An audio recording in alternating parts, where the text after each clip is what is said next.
అట్లా కాదు సార్, ఇప్పుడు ఒకటే రిజర్వాయర్ 200 టీఎంసీల సామర్థ్యంతో చాలా పెద్దది. అంటే ఇప్పుడు అది కృత్రిమంగా కడుతురా, అదేమన్నా గుట్టలో ఆ ప్రాంతం అట్లా ఉందా? అది మనము మల్లన్న సార్ కట్టుకున్నాం కదా, అట్లా ఆ టైప్లో. అంటే మన మల్లన్న సాగర్ 50 టీఎంసీలకు కడితేనే మన దగ్గర చాలా గగ్గోలు పెట్టిర్రు, ఇట్లా కట్టకూడదు, ఇది అసలు మొత్తము ఇది ఈ మెథడే తప్పు అని చెప్పేసి మాట్లాడారు. మరి అక్కడ 200 టీఎంసీలు కడుతున్నారు కదా.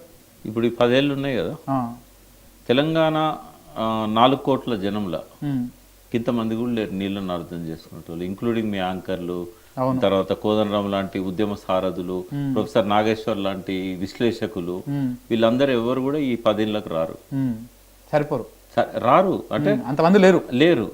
అయితే ఇప్పుడు నీటిపారుదల ప్రాజెక్టులు అనేవి ఏనుగులు, వీళ్ళంతా గుడ్డోళ్ళు. వీళ్ళు నా ప్రాజెక్టు గురించి చెప్పంటే ఏం చేస్తారు, ఒకడు ఈబ్ పట్టుకుంటాడు గోడలాగా ఉందంటాడు, ఒకడు కాలు పట్టుకొని స్తంభంలాగా ఉందంటాడు, ఒకడు తోక పట్టుకుంటాడు పాములాగా ఉందంటాడు, ఒకడు చెవులు పట్టుకొని డొప్పలాగా ఉంది ఈ ప్రాజెక్ట్ అంటాడు. ఇది మన తెలంగాణ పరిస్థితి. అందులో మంత్రులు ఉన్నారు, ముఖ్యమంత్రులు ఉన్నారు, అందరు ఉన్నారు.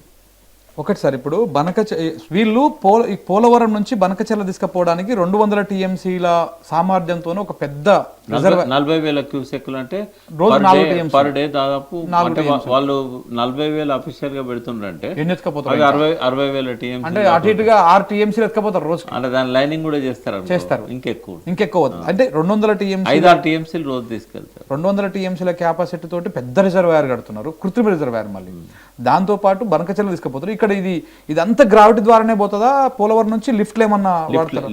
లిఫ్ట్లు వాడతారు. దీని మొత్తం వ్యయం కూడా ఇవాళ పత్రికల్లో చూసినా నేను, దాదాపు 80,000 కోట్లు అని చెప్పేసి ఇప్పుడు రఫ్ గా ఇస్తున్నారు. అది ఇంకా ఆడ కేసీఆర్ లేడు ముఖ్యమంత్రిగా, కేసీఆర్ అక్కడ రాడు కూడా. అవును, అది ఎంత అవుతుంది తెలుసా? 3 లక్షల కోట్లు అవుతుంది. కాళేశ్వరం కూడా 2 లక్షల కోట్లు ఇప్పటికి దాటేది, ఒకవేళ ఈ దొరలు కనుక పరిపాలన చేస్తారు. అంటే ఎవరు? కాంగ్రెస్ వాళ్ళు. కాంగ్రెస్ అయినా, టీడీపీ అయినా, బీజేపీ అయినా 2 లక్షల కోట్లు.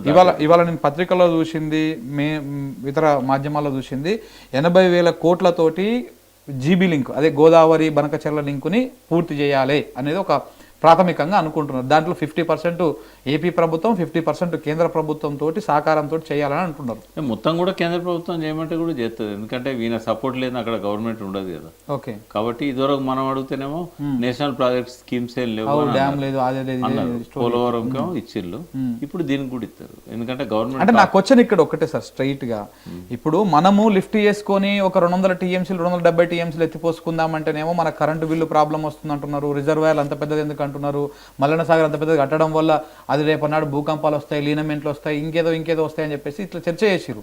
మరి వాళ్ళు 200 టీఎంసీల కృత్రిమ రిజర్వాయర్ కడుతున్నారు, వాళ్ళు కూడా లిఫ్ట్ పెట్టెత్తుకపోతారు, వాళ్ళు కూడా ఇప్పుడు ప్రాథమికంగానే 80,000 కోట్లు అంటే మీరు చెప్పినట్టు అది రేపటి నాటికి లక్షల కోట్లకు 3 లక్షల కోట్లకు ఏంటంటే 200 టీఎంసీలు అంటే 200 టీఎంసీలు కాదు, 200 టీఎంసీలో నిల్వ చేసే సామర్థ్యం. అంటే దాని ఇంకా ఎక్కువ ఉంటుంది. అంటే ఇవాళ ఉదాహరణకి ఎట్లా అంటే, ఇప్పుడు ఇట్లా నీళ్ళు వస్తూనే ఉంటాయి, ఇట్లా పోతూనే ఉంటాయి, నిల్వ సామర్థ్యం 200 కానీ వాడుకునేది 300 పైన ఉంటుంది, 300 పైన, 300, 400, 500 దాకా ఉంటుంది.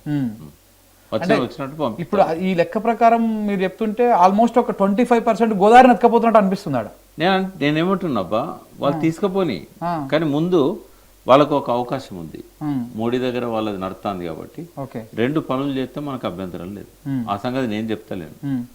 ఈ కావేరీ లింక్ ఉన్నది కదా, అది ఇట్లాంటిదే కదా, ఇచ్చంపల్లి నుంచి అని ఓ తెలంగాణ ద్రోహి విజిటింగ్ ప్రొఫెసర్ లాగా అమెరికా నుంచి అప్పుడప్పుడు వచ్చి వాళ్ళ నాయనతో కలిసి ఏదో ప్రాజెక్టులు మాకు బాగా తెలుసు అని చెప్పి 2 పుస్తకాలు ప్రింట్ చేసి, ఇప్పుడు తెలంగాణ ఉద్యమంలో అందరం స్నేహితులమే, కానీ జయశంకర్ గారు ఏమన్నారంటే, తెలంగాణ వచ్చినాక మీ స్నేహితులే మీకు ద్రోహులు అవుతారా అన్నాడు.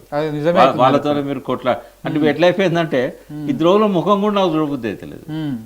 ఆ ద్రోహికి ఏం తెలియదు నీళ్ళ గురించి, కానీ ఆయన వచ్చి టవర్స్లలో రహస్య సమావేశాలు రేవంత్ రెడ్డితోని, ఆయనకి ఏంటంటే మైండ్లో ఒక పురుగు తొలుతుంది, ఇచ్చంపల్లి కట్టాలి, ఇచ్చంపల్లి కట్టాలంటే మేడిగడ్డం పేల్చేయాలి.